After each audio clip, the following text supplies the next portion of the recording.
Salut, salut! Geneviève m'a demandé de faire un live de visualisation de croissance personnelle. Donc, j'avais donné, dans le fond, l'idée de faire ça à la bonne franquette, à la Marie. C'est sûr que j'ai lu dans les bouquins, j'ai lu dans les livres et tout, mais c'est plus par mon vécu, puis ma façon de voir les choses. Fait que j'avais envie de vous le partager, puis j'espère pouvoir en inspirer ou en guider quelques-unes d'entre vous. Ça nous le fait faire à chaque année, une liste de rêves à faire, puis une liste d'accomplissements. Donc, des rêves que ce soit au niveau carrière, puis on parle d'objectifs personnels. Toujours est-il, c'est que des fois, tu sais, quand on y va là, dans la liste de 30 rêves, on se dit, tabarouette, il y en a des réalisables dans les médias, mais il y en a certainement des superflus qu'on croit irréalisables, qu'on croit qui sont tellement loin de notre réalité qu'on se dit, je l'ai mis sur la liste parce que j'avais un devoir à faire, mais est-ce que ça me sert réellement à grand-chose de rêver à ce rêve-là? Parce que il me paraît tellement loin qu'il est quasiment irréalisable. Mais moi, je t'invite à justement l'écrire. Écris le rêve qui te paraît irréalisable, mais sur lequel qui te remplirait de bonheur ou ça serait ton ultime objectif de vie. Exemple. Et écris celui qui est présentement réalisable en date d'aujourd'hui, que tu peux avoir un impact en faisant tout de suite des actions pour y arriver et l'atteindre. Comme mon père disait dans le passé, Marie, dans la vie, faut avoir 2 rêves. Ça, c'est un minimum. Un réalisable, puis un irréalisable. Pourquoi, fille? Parce que quand tu vas réaliser que ce que tu viens de faire, c'était réalisable, le irréalisable te paraît plus aujourd'hui réalisable parce que tu vas t'en être rapproché. Fait que moi, j'avais envie de vous faire un exercice de visualisation, puis les filles, vous pouvez le faire tout de suite, mais vous pouvez aussi le réécouter, prendre des notes, puis le faire à tête reposée avec une chandelle, mais je vous invite à jouer le jeu quand vous allez être prête. Ça va être un peu glauque au départ, mais après, ça va être plus pour se secouer le pommier, comme on dit. OK? Si on joue au « je ferme mes yeux », je ferme mes yeux, puis imaginez que ce soir, c'est la nuit de votre vie. Ce soir, vous vous endormez paisiblement. Vous avez veillé à votre journée.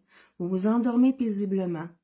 Dans votre sommeil profond, vous rêvez. Puis quand vous êtes complètement abandonné, votre esprit quitte votre corps. Votre esprit quitte votre corps, vous avez un sentiment de légèreté, vous êtes en paix, en quiétude. Parce que ce que vous imaginez, vous êtes comme dans un rêve. Jusqu'au moment où vous avez assez vagabondé dans l'air spirituel. Ça vous donne une vue d'ensemble sur vous, qui vous reposez dans votre lit, confortablement au chaud, sous les couvertures, mais votre esprit réalise qu'au final, c'était la fin. C'est aujourd'hui que votre vie s'arrête. Sans crier garde, sans avoir eu de signes avant-coureurs. Vous regardez votre corps inerte, mort, dans votre lit, en toute quiétude. Vous n'avez pas eu mal, il n'y a pas eu de douleur. Et c'est quand vous prenez conscience que votre esprit a quitté votre corps, que vous vous mettez à revivre et à revoir du jour de votre naissance jusqu'à ce soir, votre dernier souffle.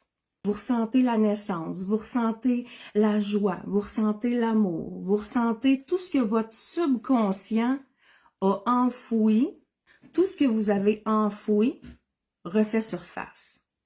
Le beau comme le mauvais. Vous revivez vos premiers pas, vous revivez votre 2e, 3e anniversaire, vous revivez les dizaines et les dizaines de bonheurs, vous vivez les traumatismes, vous ressentez chaque événement comme si vous le reviviez à l'âge où vous aviez, jusqu'à ce soir où vous prenez conscience que c'était votre dernier souffle. Tu te rappelles du moindre détail, des difficultés, de tes échecs, de tes grandes réalisations. Tu ressens chaque émotion de toutes tes réalisations, le bonheur, les montées d'adrénaline qui t'habitaient. Puis tout le mal aussi quand il arrive, que tu as pleuré, la résilience que tu as dû avoir au cœur pour pouvoir passer au travers de ces épreuves-là. Puis t'accrocher à celle qui te remplissait de bonheur. Maintenant que tu prends conscience et que tu as revu ta vie défiler, le bilan que tu en fais avant la grande montée, il en reste quoi? C'est quoi le sentiment qui monte en toi? Est-ce que la panique te prend? Est-ce que tu as trop de choses à accomplir? Tu réalises que tu peux pas quitter tout de suite? Tu n'as pas dit bye aux gens? Tu n'as pas accompli tout ce que tu avais envie? Est-ce que c'est une montée de bien-être parce que justement tu étais sur ton X? Ta vie a été parfaite? Ou c'est une montée d'angoisse avec un sentiment d'urgence qui arrive? Comment tu te sens en prenant conscience aujourd'hui que ta vie finit? Puis sachant que le passé est maintenant passé, que tu peux rien changer, t'es-tu fier du bilan de ta vie? Maintenant, j'ai le goût de te parler de 3 types de personnes qui se regardent d'en haut. La première, t'es peut-être super bien, t'es sur ton X, t'es satisfait en tout point, t'as l'impression d'avoir accompli tout ce que t'avais à accomplir ici, puis gloire à Dieu, tu t'en vas le rejoindre, puis c'est le bonheur, c'est le paradis, on sait pas ce qui nous attend à l'autre bord. Dans la deuxième figure de cas, t'es peut-être rempli de cicatrices, de rhumatisme, mais t'as survécu. T'as vécu des échecs, des traumatismes, mais tu t'es accroché au bon pour vouloir survivre avec acharnement. T'as tout surmonté. T'es capable. T'es pas une victime. T'es une survivante. Par contre, tu commençais à être bien. T'allais vers d'autres rêves. T'avais plein de choses à accomplir. T'as-tu une urgence de redescendre, de retrouver ton corps? Ou t'es peut-être juste rempli de plaies, comme la troisième personne, rempli de bleu à l'âme, malade, sans but précis, vide intérieurement. T'étais rempli de désespoir, d'impuissance, ça faisait partie de ta vie. Tu t'es accroché à ça, puis t'as ruminé ça jusqu'à aujourd'hui. Et que, sans croire à rien d'autre, inévitablement, ça fait partie de ton demain. Puis tout ce que tu souhaites, c'est que ça se termine enfin. Quelle des 3 personnes es-tu? Aujourd'hui, j'ai envie de parler à la deuxième et à la troisième personne, parce que la première, ben, elle vit bien, elle est heureuse, elle est complètement accomplie. Mais comme je disais plus tôt, ben, le passé, c'est le passé, puis tu peux pas rien changer. Même si on t'a fait vivre des choses que tu méritais pas parce que tu étais juste un enfant ou un adolescent ou même une adulte, parce que des crimes, il y en a tous les jours, puis toi, ben, t'as été pour cible.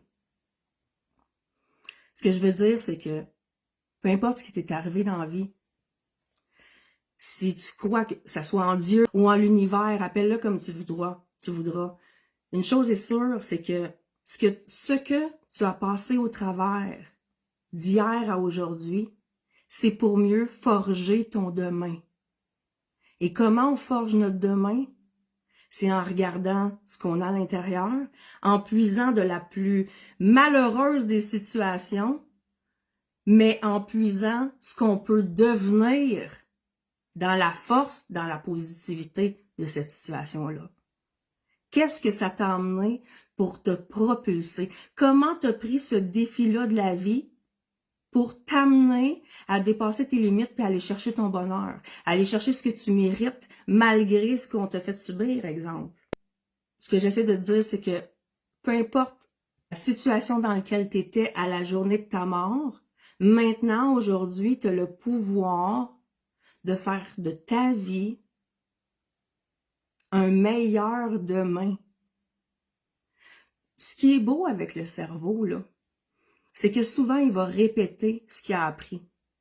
Mais ce qui est fantastique, c'est que ce qu'il n'y a pas encore appris, tout reste à apprendre.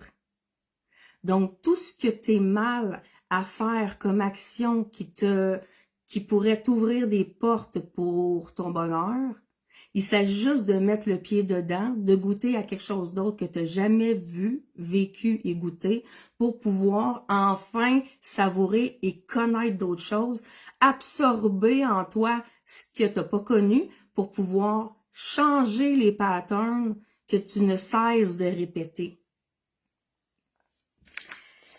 Ce que j'ai envie de dire, c'est que dans la vie, moi j'ai fait un petit dessin bien maternel, là, il y a plusieurs sphères. Nous, on est dans la sphère carrière ici. Tout part de la sphère personnelle de cœur. De la sphère, peut-être que toi, tu as des rêves là qui sont inachevés, que tu n'as jamais travaillé dans quelque chose qui te faisait du bien, qui t'animait. Peut-être que ton grand rêve de vie, c'est d'avoir des enfants ou d'avoir une famille ou d'avoir ta maison ou peu importe les sphères de ta vie, on a tous des objectifs différents, une manière de voir les choses différemment. Mais il y a une chose qui est en commun avec toutes les sphères d'accomplissement personnel, c'est que tous les accomplissements dans toutes les différentes sphères de notre vie partent de la même ici. Partent de toi.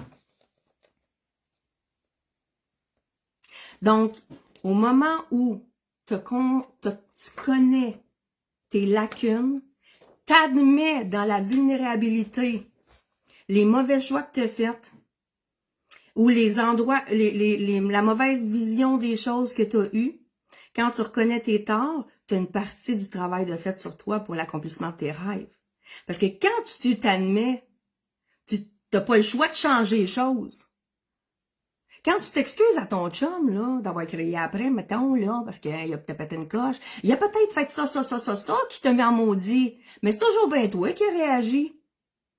Tu avais toujours bien le pouvoir de faire les actions qui t'appartiennent malgré le sentiment que ça te procurait. C'est à toi de bien véhiculer le message. Mais c'est la même chose pour l'obtention de nos rêves.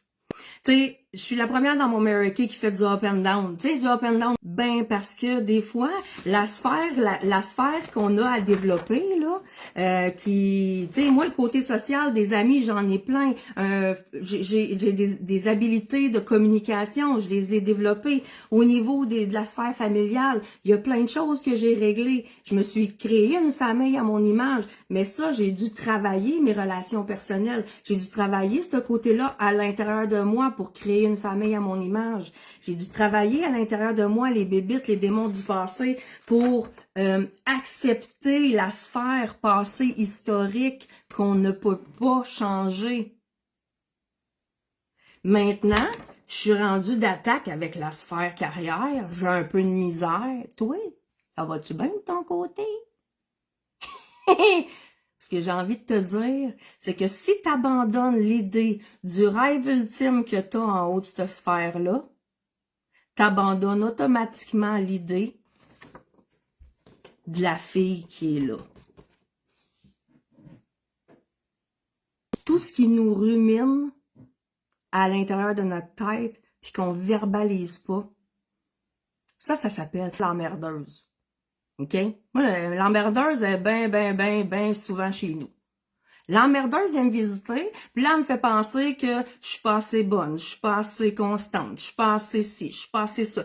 Elle me fait toujours douter, l'emmerdeuse. L'emmerdeuse, j'ai créé un livre de l'emmerdeuse. Donc, moi, ce que j'ai décidé de faire, c'est de la faire parler. Tu sais, parle une fois, là. Dis-moi toute la merde que t'as à me dire, mais demain matin, là, OK, tu reviendras pas me visiter pour me jouer dans la tête. Parce que la frondeuse est là. Fait que toute l'emmerdeuse qu'elle a envie de me dire à tous les jours, là, pour me bloquer l'esprit dans mes rêves, là, puis faire en sorte que le tour à la fonceuse vient moins souvent, ben, je l'écris. Parce que quand tu l'écris, tu le verbalises, veux pas, puis tu le sors de ton esprit. Tu fais le ménage. Au lieu de ruminer les pensées tout le temps négatives, tu le fais le ménage. Tu te dis, ouais, tu veux parler? Ça fait genre 10 jours que tu viens me visiter à tous les jours. On va t'écrire un livre, tu vas être assez populaire, on va te mettre dessus, puis après ça, je vais pouvoir avoir le droit d'avoir ma fonceuse qui vient, puis de se nourrir de gratitude, puis de pensées positives. Parce que si tu donnes jamais la place à évacuer les pensées ruminantes que tu as envers toi-même, ton subconscient te ramène tout le temps. Parce que veux pas, ben, il te ramène ce qu'il a appris. Puis tant que tu passes pas à l'action pour faire des choses qu'il a pas appris, puis qu'il les acquiert, ben, puis que ça soit ça qui te rumine après, ben, l'emmerdeuse va toujours revenir cogner à ta porte, là. Puis ça, ben, c'est un travail d'une vie. Puis la résilience, ben, ça vient en ligne de compte. De dire des fois qu'on n'a pas le contrôle sur certaines situations, on n'a pas le contrôle sur le passé, ou on n'a pas le contrôle sur, je sais pas moi, t'aimes pas ta job, t'es à un endroit que c'est le branle-bas de combat, t'as pas le pouvoir de changer les choses qui t'entourent, mais t'as le pouvoir de changer tes actions qui va avoir un impact sur ce qui t'entoure. Fait que j'avais envie de vous partager un petit peu ma bulle de visualisation que j'ai faite. Je trouve que ça m'avait fait du bien à moi de me ramener en mémoire que on a toute une emmerdeuse qui vient nous visiter, puis on a toute une fonceuse. Faisons place à la fonceuse, faisons place à la guérison. Puis de travailler sur soi, c'est pas facile, ça prend tellement plus de temps que ce qu'on est supposé. Tu sais, souvent les gens me disent « Ah, la vie c'est comme une montagne, ça fait des up and down ». Moi, j'ai envie de dire, c'est comme un truc cardiaque, là. Tu as des fréquences hautes, basses, tu as des moments plus d'accalmie, puis ça fait ça. Mais tant que il y a du rythme, il y a de la vie et il y a de l'espoir. Fait que allons travailler sur nos rêves, laissons l'emmerdeuse de côté, puis faisons confiance un peu plus à la fonceuse. Si tu as envie de m'aider, abonne-toi s'il te plaît. Puis si je peux t'aider avec les services que j'offre, n'hésite pas à m'écrire.